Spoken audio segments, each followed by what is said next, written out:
नमस्कार, बात तो चुभेगी देख रहे हैं आप। मैं हूं आपके साथ पूजा। आज लेकर आई हूं एक ऐसी बात जो सबसे ज्यादा राहुल गांधी को चुभेगी, कांग्रेसियों के भी दिल पर लगेगी, मोदी विरोधियों की भी पोल खोलेगी। क्योंकि संसद में संविधान के मुद्दे पर जबरदस्त चर्चा हुई है। एक तरफ संविधान के रक्षक पीएम मोदी का पावर शो चला है, तो दूसरी तरफ संविधान विरोधी राहुल गांधी का एंटरटेनमेंट शो। संसद में राहुल गांधी की घोर बेइज्जती हुई है। संसद में भाषण देकर राहुल गांधी एक बार फिर हंसी के पात्र बने हैं। कह सकते हैं राहुल गांधी ने अपनी ही पैर में कुल्हाड़ी मार ली है। तो संसद में कैसे हुए राहुल गांधी बेनकाब, आपको बताएंगे कि कैसे राहुल गांधी को अनुराग ठाकुर ने जमकर धोया है, कैसे कांग्रेसियों की पोल पट्टी खुली है। तो चलिए शो शुरू करते हैं, कांग्रेसियों की पोल खोलते हैं। लोकसभा में भारतीय संविधान की 75वीं वर्षगांठ पर आयोजित चर्चा के दौरान राहुल गांधी ने सावरकर और मनुस्मृति के मुद्दे पर बीजेपी को आड़े हाथों लेने की कोशिश की थी।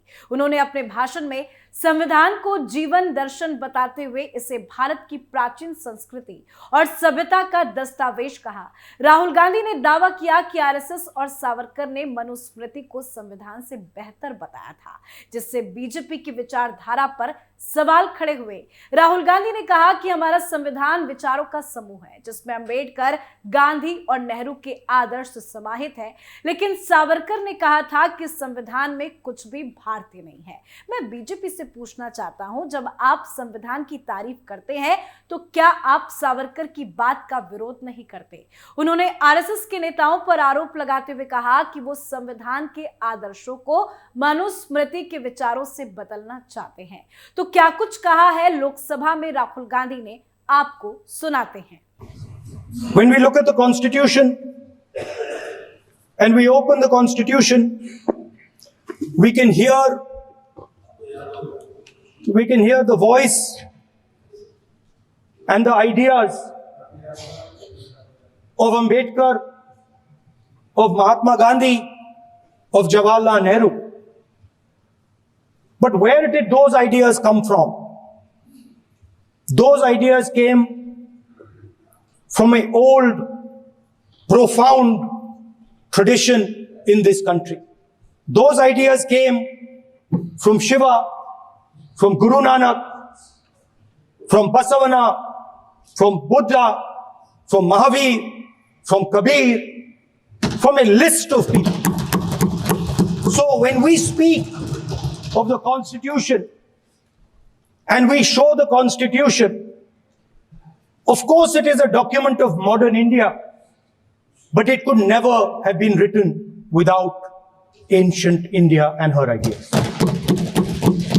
So when we look at this Constitution, we remember this list of people, all different variations on the same idea. And in front of us stand the people who follow a very different philosophical tradition. And I want to start my speech by quoting what the supreme leader, not of the BJP, but of the modern interpretation of the ideas of the RSS has to say about the Constitution of India and about how he thinks India should be run. The worst thing about the Constitution, the worst thing about the Constitution of India is that there is nothing Indian about it. Manusmriti is that scripture which is most worshipable after Vedas for our Hindu nation, and from which our ancient times have become the basis of our culture, customs, thought, and practice. This book, for centuries, has codified the spiritual and divine march of our nation. Today, Manusmriti is law. These are the words of Savarkar.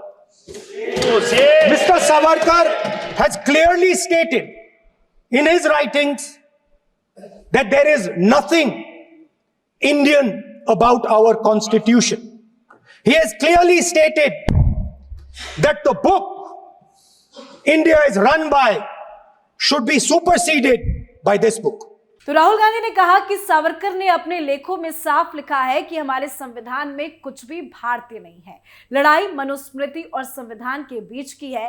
अब सवाल यह है कि आप सावरकर की बात को मानते हैं या फिर संविधान को, क्योंकि जब आप संविधान की तारीफ करते हैं तो आप एक तरह से सावरकर का विरोध करते हैं। जैसे पहले हिंदुस्तान चलाया जाता था वैसे ही आप आज भी चलाना चाहते हैं।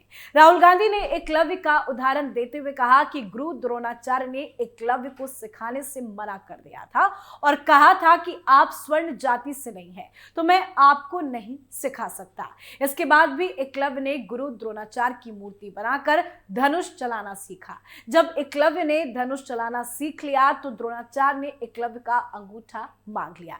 इसी के साथ राहुल गांधी ने काफी कुछ कहा। उन्होंने अपने भाषण के दौरान कहा कि जब आप अडानी को धारावी का बिजनेस देते हैं तो आप धारावी के छोटे व्यापारियों का अंगूठा काटते हैं।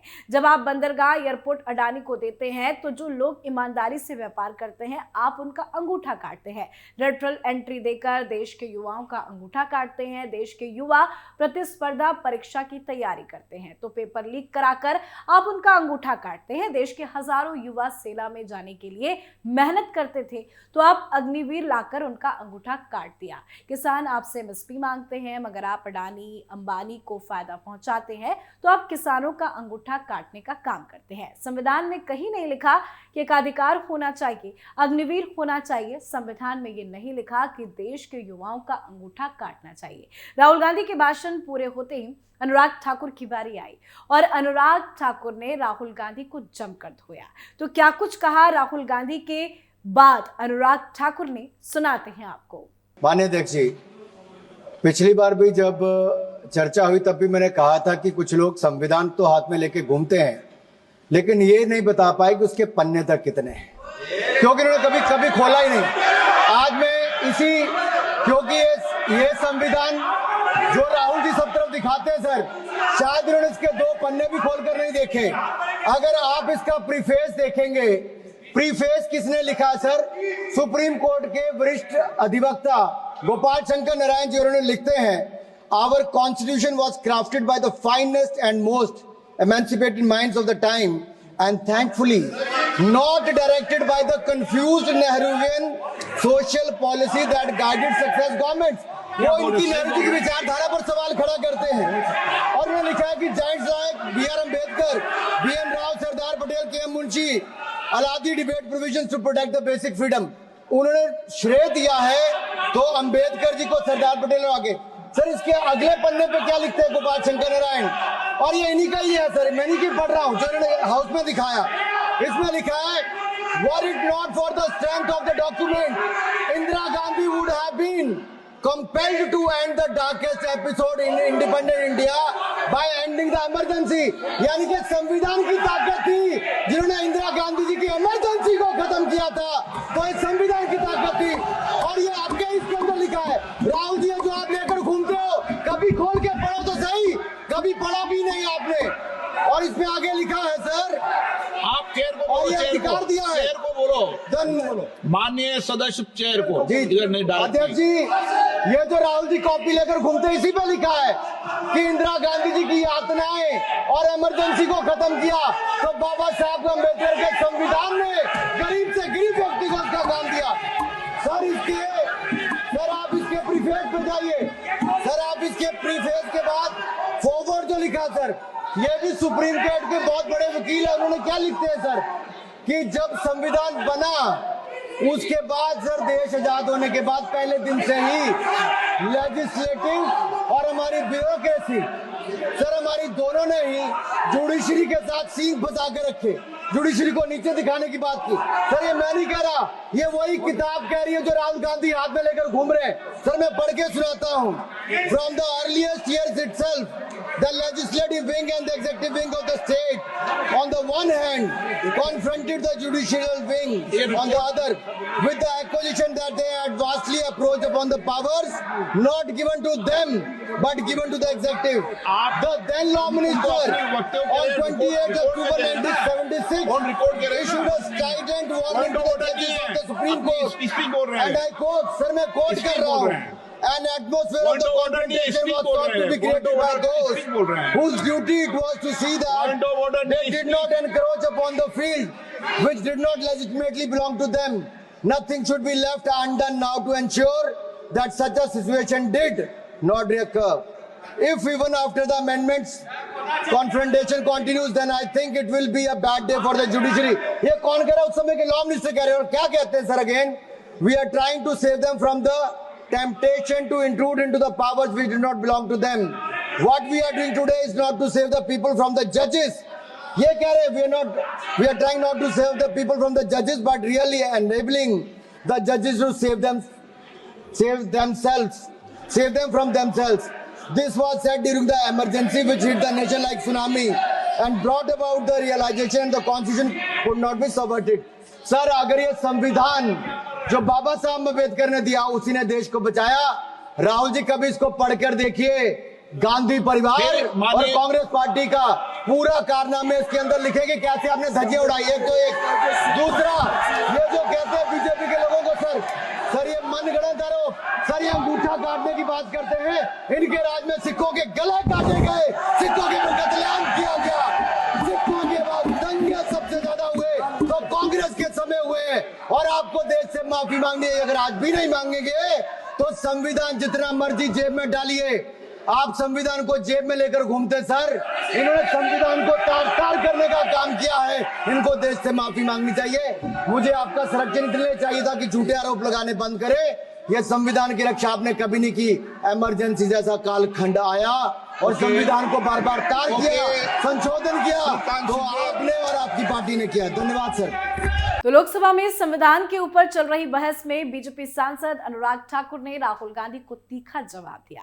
ठाकुर ने कहा कि राहुल गांधी लगातार संविधान को दिखाते रहते हैं, लेकिन जैसा कि मैंने पहले कहा कि इन्हें ये भी पता नहीं है कि संविधान में पेज कितने हैं. कांग्रेस पार्टी पर निशाना साधते हुए अनुराग ठाकुर ने कहा कि आज ये लोग संविधान बचाने की बात करते हैं, बीजेपी पर अंगूठा काटने का मनगढ़ंत इल्जाम लगाते हैं. ये भूल जाते हैं कि इन्हीं की पार्टी के शासन में सिखों के गले काटे गए. कांग्रेस पार्टी की ही सरकार थी जब देश के लोकतंत्र का गला घोटकर आपातकाल लगा दिया गया. तो पीएम मोदी से लेकर बीजेपी के तमाम बड़े नेताओं ने राहुल गांधी को खरी खरी सुनाई है. पीएम मोदी ने तो जबरदस्त भाषण दिया है. 2 घंटे तक कांग्रेस के पापों का चुन चुनकर विनाश कर दिया. अनुराग ठाकुर ने भी जमकर राहुल गांधी को लताड़ा है. तो अब लग रहा है कि राहुल गांधी कहीं ना कहीं संविधान के मुद्दे पर बुरे घिर गए हैं, क्योंकि उन्होंने ही चर्चा की मांग की थी. उन्होंने ही मांग की थी कि संविधान पर चर्चा होनी चाहिए. मोदी सरकार ने मांग को पूरा कर लिया. संविधान पर जबरदस्त 2 दिनों तक लोकसभा में बहस भी हुई, लेकिन अब पूरी की पूरी कांग्रेस पार्टी बैकफुट पर है. राहुल गांधी की घोर बेइज्जती हुई है. आप अपनी राय कमेंट कर लिखें. देखते रहिए कैपिटल टीवी. नमस्कार.